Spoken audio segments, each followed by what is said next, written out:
Chief Meteorologist Jordan Frazier. Here's what I got going on. A little bit of rain across the Permian Basin. I know we missed out on the chances for that over the past couple of days. Andrews and Odessa currently seeing a little bit of rainfall. You can tell that just by our downtown Odessa sky cam. Very dark, ominous looking clouds, but here's the good news. Most of the storms that I'm looking at are not severe, and that's kind of ideally what we want to be paying attention to, just non-severe thunderstorms. Here we are with those current conditions. Temperatures are taking a bit of a tumble thanks in part to that extra rainfall, extra cloud cover. Humidity values, though, are on the high side. That makes sense. If it's raining, it's going to be a little bit humid. That moisture up in the atmosphere is now down on the ground. It does add to that little warming factor, though. Feels just a touch warmer, kind of like what you do, if you're out toward like Houston, much of the Gulf states, even Florida too. Just feels a little bit muggy, not the most pleasant out there. Here's where I'm at in terms of weather warnings. We have severe thunderstorm watches that's going to stay in effect until 10 o'clock tonight because, well, most of the areas that we do see some thunderstorm activity, it's going to start to ramp up a little bit. We're kind of nearing the edge of that ramping up part, and we're actually kind of on that downswing. Once we really pass sunset, all these storms are going to weaken out. So we still got another hour and a half of active weather. So let's kind of play it by where we're at right now. I was watching a lot of storms kind of forming right along the dry line. You can see it basically almost along the line of where Hobbs is. It's that border between Texas and New Mexico. It extends all the way down to Fort Stockton and to Big Bend. Most of those storms have been typically popping up in Fort Stockton. I went a little bit too far on that zoom, but we are at severe thunderstorm warning in effect until 8 o'clock. This is about a 1 hour warned system. Let's break it down. Let's see exactly what the main threats are with that one along 385. Fort Stockton is no stranger to severe storms. They have been getting them constantly. It's where most of our storms really begin to pop off during the later part of the day into the early afternoon. Wind gusts about 60 miles an hour and about quarter-sized hail. So basically what we need for a storm to go severe. So that's certainly a lot better than what we have had across the region lately. Moving on up, okay, here we go. New severe thunderstorm warning. It's actually the storm just north of Odessa and north of Midland. There's two severe warnings. This one says it's in effect until 7 o'clock Central Standard Time. We are on daylight time, so that means 8 p.m. I don't know why the graphics are showing that otherwise. Let's see what there is to see. I'm going to go ahead and pause this so you can really see. No, I hit pause. There we go. Lots of lightning with that. So if you are nearby, if you're in Midland, Odessa, I suggest moving indoors just because there's a lot of that lightning nearby, and that's ideally what you don't want to be seeing out there. Severe thunderstorm warning for 60-mile-an-hour wind gusts and about $half sized hail, so maybe about an inch, 1.25 inches in diameter. That's going to be enough that you hear the tinking on your windows in your house, apartment, or even in your car. What I do recommend is making sure you're probably not driving through that. Now, much of that, $half size, quarter-sized hail isn't really going to damage any property or your car, but you want to minimize the amount of damage possible in case anything happens. This storm all the way out into Andrews, we are looking at 60-mile-an-hour wind gusts, $half sized hail. Yeah, we've been watching that storm for quite a bit. It is actually moving outside of the region, out toward La Mesa. No new severe warning has been extended. This is actually in effect until 7:15 daylight time. That's where we are now. We're about 6 minutes until that warning goes away. So we'll see if anything else pops up. Yep, just another alert about that severe thunderstorm warning. That's exactly what we did. We brought it to you first, though, didn't we? Yeah, we did. All right. So a couple of those storms. We're right near the radar.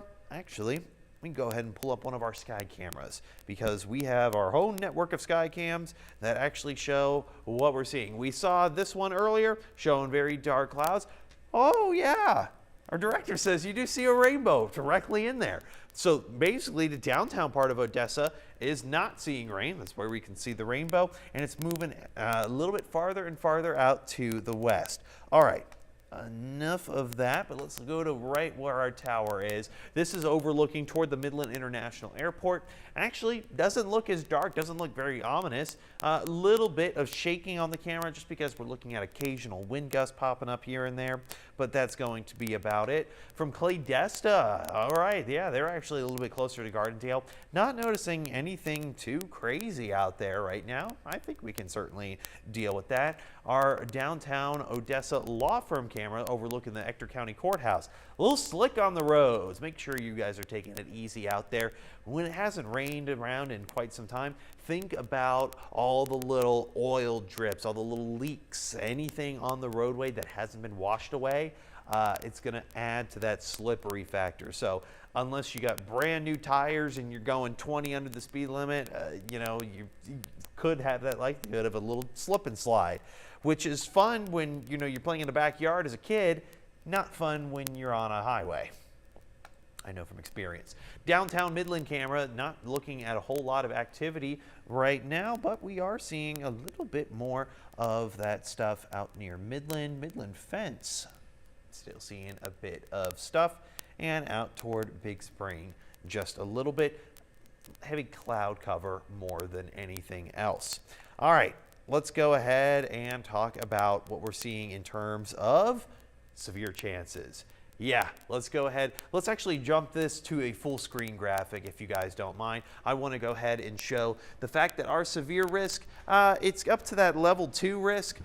We are looking at a potential for just a little bit more in terms of some activity. We are back with about a level 3 enhanced risk for Lubbock and Amarillo. Whew. Now, that is actually associated with a little bit of that tornadic potential. Yesterday, I was saying, hey, we're only under that level 1 risk. Well, that level 1 risk, that doesn't really mean a whole lot of anything for us. It just meant that small wind, that small hail potential. But then as we push our way into what we saw this morning, wow.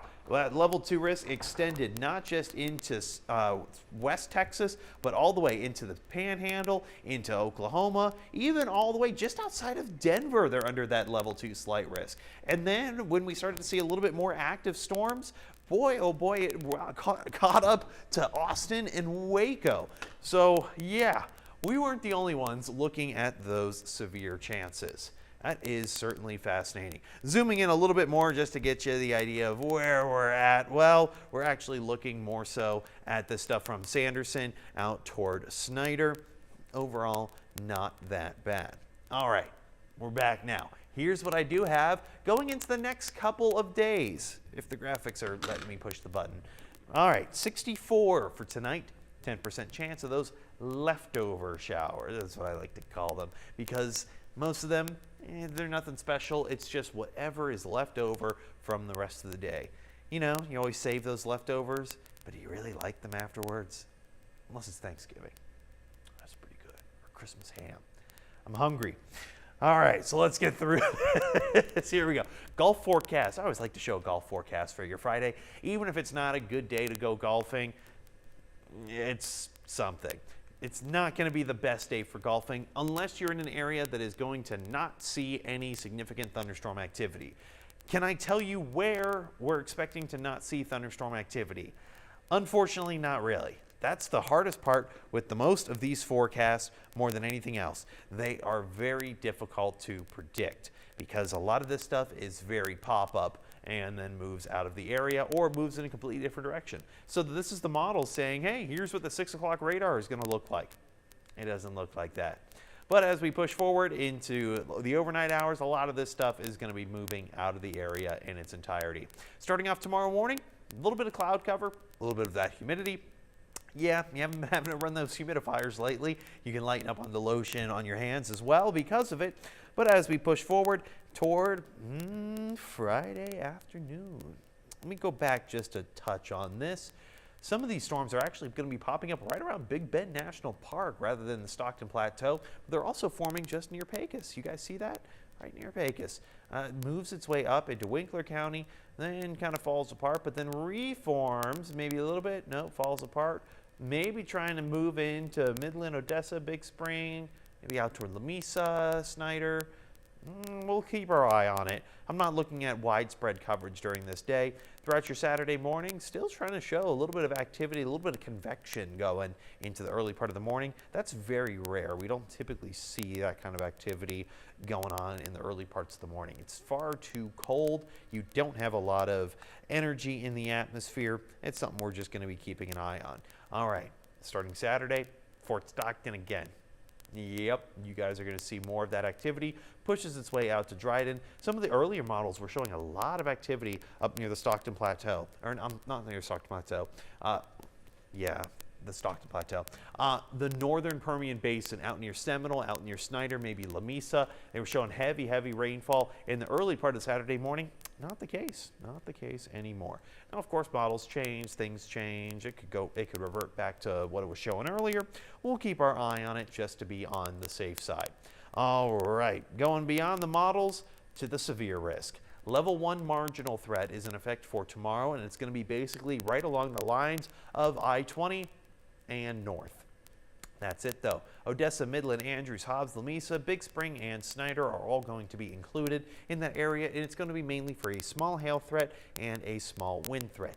No tornadic activity. All this stuff is moving out into the northern central plains, so we don't need to be concerned about it. It's a good thing when I go on YouTube and I don't see storm chasers in Fort Stockton. That means, hey, most of the activity is going to be somewhere else. Now, it certainly doesn't mean, oh, if there's no storm chasers, we're not going to see active weather. No. It just means that it's going to be far worse somewhere else. You know, better them than me, right? Maybe. That's up to your own opinion. All right, this is what happens when you give me no script and give me a whole 15 minutes to talk. Marginal risk for your Saturday. Just going to be north of Hobbs, mainly into Lubbock and Amarillo. Also, something we just don't need to really concern ourselves too much with, but I'll be keeping my eye on it just in case any of them go severe, because even if an area is not under a severe risk, the storm could still go severe if we have the right ingredients for it. And well, we've had the right ingredients for the last 3 days now. This is day 3 of severe weather coverage. And hey, we're staying on top of it. A couple of those small rain chances going into your Friday and Saturday. I am not going weather impact alert for any of those days just yet. If the models change, we go up to a slight risk, we see a higher wind and hail threat, by all means, I will go ahead and issue that. That was kind of the case as what we saw today. Because yesterday, we were just under that marginal risk. By the early morning, meteorologist Andy Mead, we were under a slight risk, so he put us under impact alert. And then by the time I got in, we were up to a level 3 risk. But that level 3 risk stayed outside of our area. So even you know, other meteorologists in other places still get the forecast wrong. You know, unless someone's controlling the weather, it's not going to be easy to forecast for. All right. 79 for your Saturday. It's going to seem a little bit chillier than the rest of the days. The main reason for that, heavier chances for rain or higher chances for rain. Once those rain chances go out, Sunday, Monday, we're going back up into the 90s. Tuesday, rain chances returning, and maybe even toward Friday. These are all going to be associated with small little cold fronts. We're getting into that time of year where, yeah, we're still seeing more and more of these cold fronts. That's what's going to be popping up our active pattern really over the next couple of days. We'll be keeping our eye on that as well, as you keep your eye towards us. Go